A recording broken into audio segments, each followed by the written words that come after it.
Morning, Steve Free in Chicago with the morning grain comments. It's a nice day here in Chicago, but rains are expected to move across with some pretty heavy winds, and then we'll see a little bit cooler pattern for a while, and then long-term maps for the Midwest suggest we could see normal to above temps and normal to above rains for the Midwest. As far as the overnight trade, we got a little bit higher trade in the grains, a bounce after yesterday's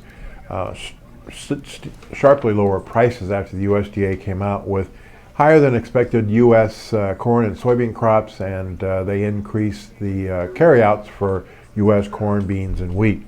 The big shocker, I thought, yesterday was the fact that the USDA also raised China corn stocks. They're up to about 114 million tons right now.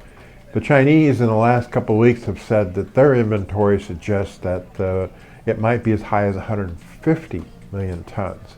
So that's providing some negative numbers to the market, even though in reality those stocks are not readily available to the global markets.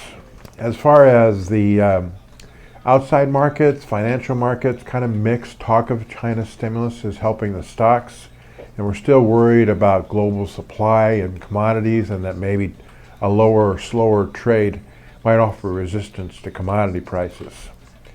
As far as the bounce overnight, some people think that the funds now have positioned themselves short corn, beans, and wheat, and maybe a record short in Kansas City wheat. That could offer a little bit of technical support in an oversold situation. Also, U.S. export prices are getting closer to be competitive to world trade, and maybe that might help demand.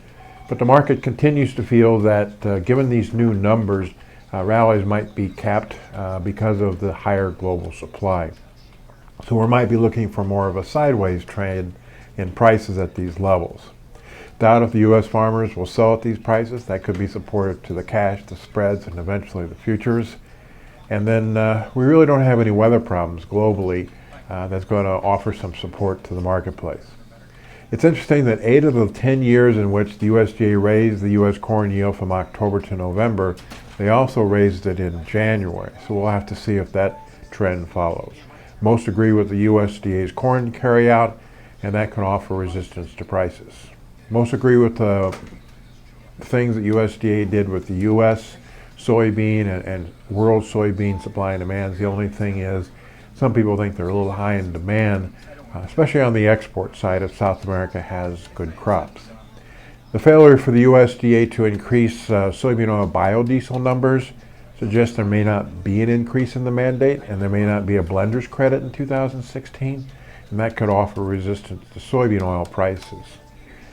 And most of the people agree with the world wheat numbers. And now for wheat, the key is the 2016 weather. So the funds are short, and we'll see if that offers any support in an oversold market. As always, these are my thoughts and not those of ADM or ADM Investor Services, and have a safe and profitable trading day.